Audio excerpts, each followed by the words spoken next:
Assalamualaikum warahmatullahi wabarakatuh. Selamat datang di channel Masyam. Kali ini saya akan berbagi cara bagaimana membuat daftar isi secara otomatis. Langsung saja kita akan praktekkan. Silakan kalian bisa buka filenya berupa karya ilmiah seperti skripsi, tesis, dan yang lainnya. Saya punya contoh yaitu proposal tesis. Saya buatkan dua ini ya. Di contoh yang pertama itu ada cover, di dalamnya ada cover, kemudian kata pengantar, setelah itu daftar isi, bab 1, bab 2, bab 3, dan selanjutnya. Ini sudah ada contohnya pembuatan daftar isi secara otomatis. Kelebihannya yaitu kalian bisa mengupdate-nya secara otomatis ya, tanpa harus secara manual. Artinya tidak perlu menghapus nomor 1 kemudian diganti nomor 2 dan seterusnya. Jadi dengan tinggal update-nya saja. Dan yang satu saya punya contoh, nanti kita akan praktekkan. Yang ini tidak ada daftar isinya. Untuk membuat daftar isi otomatis, yang perlu dipahami yaitu yang pertama, kita akan belajar bagaimana menggunakan format yang ini. Di home, kemudian ada normal, spasi, heading 1, heading 2, heading 3, dan selanjutnya. Ini kita akan gunakan. Nah, nanti kalian akan tahu manfaat dari menu ini. Kita akan membuat daftar isinya secara otomatis di menu reference, kemudian pilih table of content. Nah, disinilah kita akan menggunakan daftar isi secara otomatis. Baik. Untuk yang pertama, perlu dipahami bahwa daftar isi itu atau penulisan biasanya, kita langsung saja di bab 1 contohnya.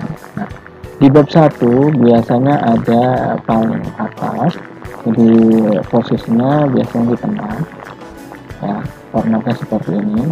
Kemudian setelah itu ini tema pertama, bab 1 pendahuluan, judulnya atau tema digunakan atau penulisannya yaitu di tengah atas. Setelah itu, setelah bab 1 biasanya ada yaitu subtema pertama yaitu latar belakang. Kemudian di latar belakang identitas masalah, kemudian C-nya perumusan masalah. Nah, ini dari A, B, C, D, E, dan seterusnya jika ada. Ini merupakan subtema pertama dari bab 1 pendahuluan. Kemudian jika ada di dalam sub pertama tadi ada poin-poin yang ingin ditampilkan di daftar isi, maka menjadi subtema ketiga. Contohnya yang seperti ini. Ini maaf, kita buat dulu. Nah, ini subtema pertama. Ini subtema pertama. Oh ya, ini ada kesalahan. Jadi ini bukan subtema pertama. Kita buat di sini. Nah, di sini saya akan memunculkan pembagian dari sub tema 1 ini, bagian C, pembatasan dan perumusan masalah. Ini ada 2 poin. Nah, di sini saya buat 1, kemudian ini yang 2. Saya memunculkan juga di daftar isi tersebut yaitu bagian pembatasan dan perumusan masalah. Subnya yaitu 1, pembatasan masalah, 2, perumusan masalah. Nah, ini yang disebut sub tema yang kedua. Ini subtema pertama, ini subtema kedua. Dan selanjutnya. Ini sudah seperti ini kegunaan. Kemudian jika ingin ditampilkan nanti bisa menjadi subtema kedua. Contoh lain, nah seperti ini juga. Bab 2 kajian pustaka, kerangka berpikir dan hipotesis. Ini temanya atau judulnya. Kemudian ada temanya, subtemanya, yaitu subtema pertama kajian pustaka. Di dalam kajian pustaka itu juga membahas tentang apa aja. Ada pembelajaran bahasa Arab, penguasaan kata-kata. Jika ingin ditampilkan juga di daftar isi, maka ini subtema pertama, ini subtema pertama, ini 1, 2, ini subtema kedua, ini ketiga, subtema ketiga, kedua ini. Dan ini yang B, C, D, ini merupakan subtema pertama. Langsung praktek saja, alangkah baiknya saya langsung ke sampah file yang tidak ada daftar isinya ya. Nah seperti ini tidak ada daftar isinya. Kita bikin format terlebih dahulu. Pertama, yang dimasukkan dalam daftar isi yang pertama kali yaitu kata pengantar. Maka bisa diblok terlebih dahulu, diblok. Kemudian kita gunakan ini namanya judul atau tema utamanya. Kita menggunakan heading 1 ya, heading 1. Baik, nah ini formatnya tidak benar, kita rapikan terlebih dahulu. Pilih fontnya, kemudian diatur juga besaran fontnya, kita gunakan font terbelah. Kemudian kita rata tengah. Karena ini biru, maka kita blok. Kemudian blok hitam. Setelah itu pilih warna fontnya. Ini sudah jadi. Nah, ini satu. Kita lihat hasil dari daftar isinya biar bisa membedakan. Kita masuk ke reference, table of content, kita pilih yang mana, itu table 2 dan table yang manual seperti ini. Saya biasanya menggunakan table 1. Kita klik aja table 1 ya. Nah ini kenapa ada seperti ini, karena di contoh yang saya sebut yang di sini itu karena sudah ada format dari headingnya. Tidak masalah ya, nanti bisa di update. Ya, kata pengantar ini sudah masuk ya. Kata pengantar sudah masuk. Di sini ada. Ini yang konten ini. Kemudian setelah kata pengantar, saya ingin daftar isinya masuk juga. Biar tidak ribet dan secara otomatis juga kita gunakan menu yang ini, icon 1, biar cepat menggunakan atau memperbaiki kalimat atau format dari judulnya. Kita klik, karena ini yang ingin format dari kata pengantar ini yang akan di copy pastekan ke daftar isi, kalimat daftar isi. Maka pointernya diklik di kata pengantar, atau bisa di blok, atau diklik saja bisa satunya di area ini ya. Jika sudah ada tanda seperti ini untuk menulis, siap-siap menulisnya. Kemudian pilih menu 1, klik satu kali, berarti copy paste nya atau memindahkan formatnya satu kali. Caranya ada bentuk sapu di sini ya. Kemudian langsung kita arahkan ke sini, arahkan ke sejajaran dengan ini biar enak seperti ini. Klik langsung. Nah, otomatis sudah jadi. Ini otomatis ini satu kali, dan ini kalau menu seperti ini ada kotak hitamnya, berarti dia sedang aktif. Kalau seperti ini tidak ada kotaknya, seperti ini, maka dia nonaktif. Ini satu kali. Untuk melihatnya, masuk ke daftar isinya, kontennya. Kemudian di sini ada yaitu untuk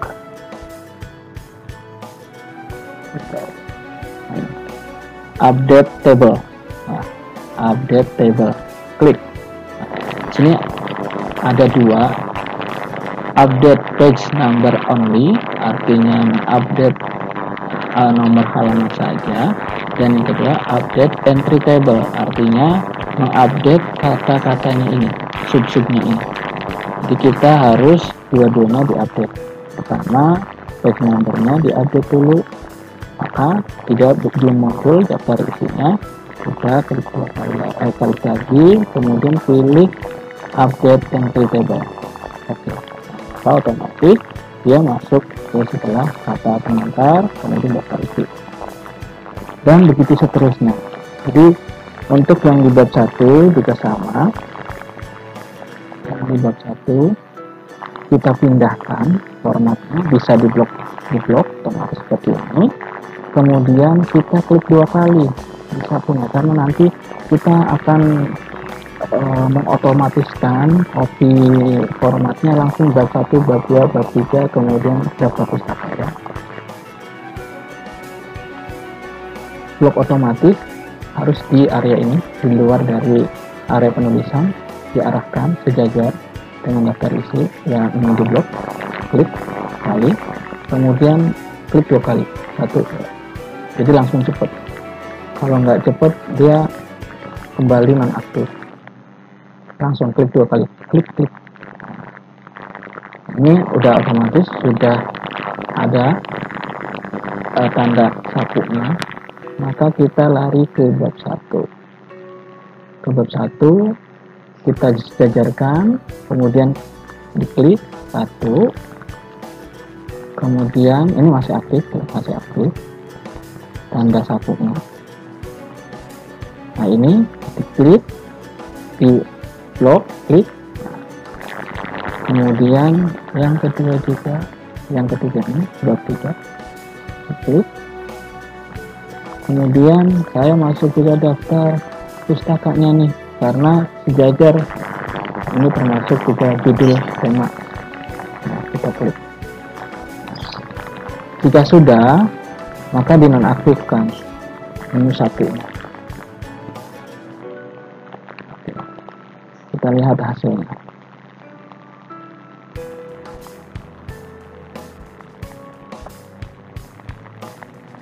Di daftar isi ya. Kita klik, kemudian update entry table, kemudian OK, maka otomatis dia masuk bab 1, bab 2, bab 3, dan daftar isi. Nah, mengenai yang subtema yang kedua, karena saya atau kita ingin di bawah bab 1 ini ada sub-subtemanya lagi yang akan ditampilkan di daftar isi. Kita masuk ke daftar atau bab 1. Nah, di sini latar belakang. Ini subtema 1. Maka kita buat juga caranya. Kita pilih heading 2. Tadi heading 1, yang sekarang heading 2. Heading 2. Karena ini formatnya belum rapi, kita rapikan. Pilih fontnya, jenis fontnya, kemudian besaran fontnya 12, kemudian warna fontnya ya. Kemudian ada bagian A besar.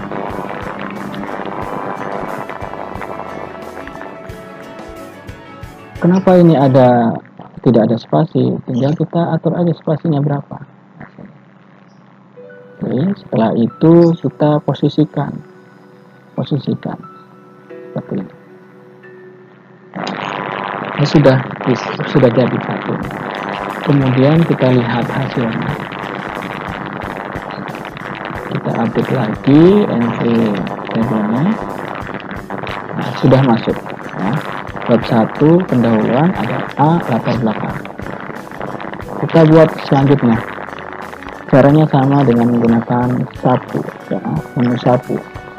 kita klik blok, kemudian kita, karena di sini ada A, di sini juga masuk B, kemudian yang ini perumusan masalah tujuan karena banyak, maka kita klik 2 kali sabunnya, icon sabunnya, klik 2 kali. Nah, ini udah aktif. Nah, kita arahkan kemana yang ingin kita masukkan ke daftar isi. Identitas masalah, kemudian juga ini pembatasan perumusan masalah, kita klik. Kemudian juga ini perumusan masalah nanti ya, ini ada ini sub kedua, masuk tujuan, kegunaan, sudah ya. Kalau ada lagi silakan, setelah itu dinonaktifkan ya. Kita lihat, kita update entry table. Nah, sudah masuk A, B, C, D, E ya, latar belakang, identitas, pembatasan masalah, tujuan. Nah, tadi ada pembatasan dan perumusan masalah, ada subtema yang selanjutnya. Saya ingin menampilkan ya, menampilkan di daftar isi, tidak masalah. Jadi tinggal kita buat. Nah, karena ini tadi yang ini merupakan heading 2, maka setelah heading 2 menjadi heading 3. Jadi subtema yang kedua ini menjadi heading 3. Kita blok, kemudian pilih heading 3-nya, kita atur posisinya, hitam, kemudian 12, kemudian ini nomor 1. Nah, kita posisikan.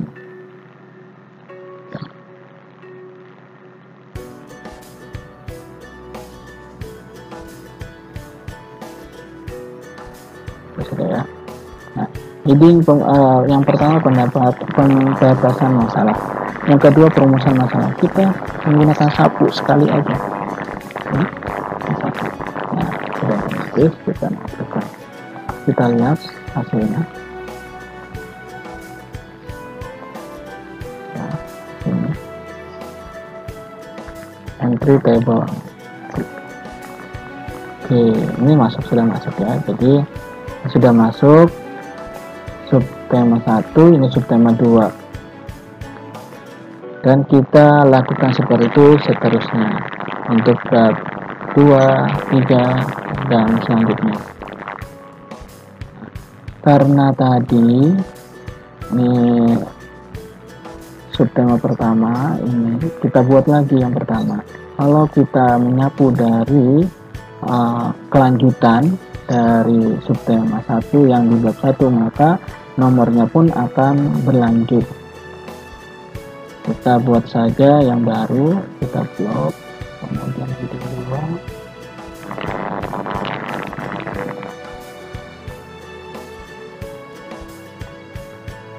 update entry konten, A, B, C, D, E, kemudian kajian pustaka A, di sini kajian pustaka 1, pembelajaran, kemudian A-nya, dan seterusnya ya.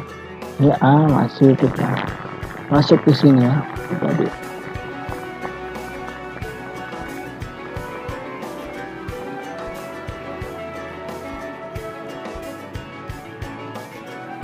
ini subtema 3 yang ini. Ini subtema 3.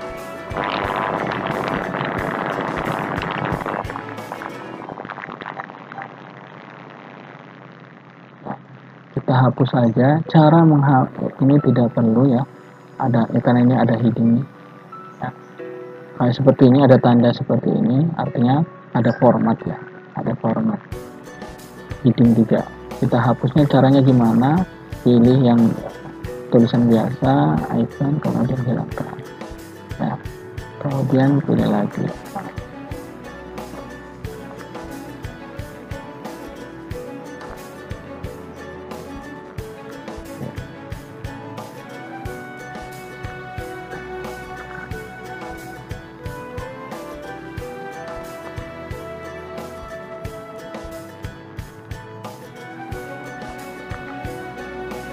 Jadi seperti itu penggunaannya.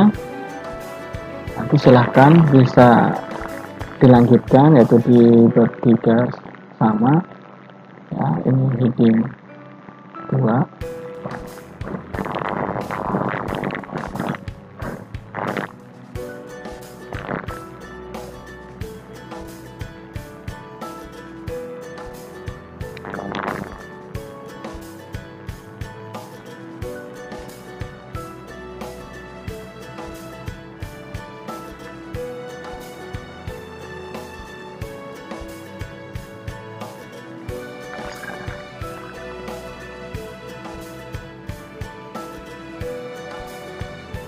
Kita lihat hasilnya.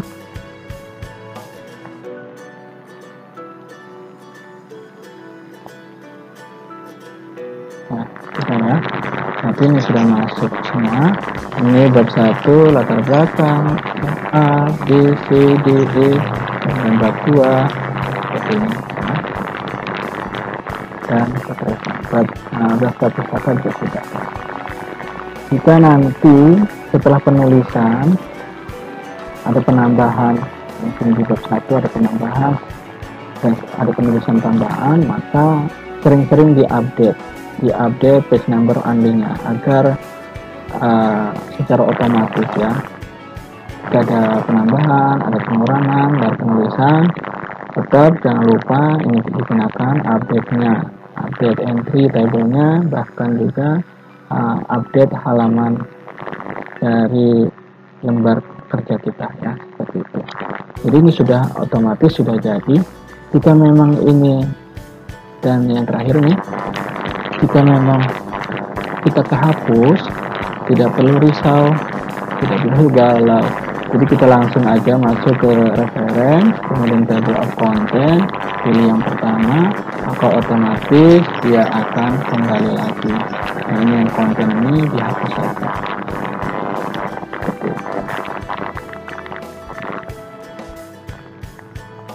Jadi seperti itu ya.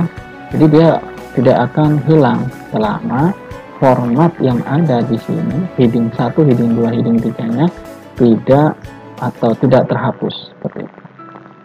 Ya, mungkin itu aja dari saya. Mohon maaf bila ada kata-kata yang tidak berkenan. Semoga bermanfaat informasi ini. Yang sedang mengerjakan proposal tesis, proposal skripsi, bahkan mengerjakan tesis dan proposalnya, semoga dilancarkan. Terima kasih dan jangan lupa like dan subscribe. Assalamualaikum warahmatullahi wabarakatuh.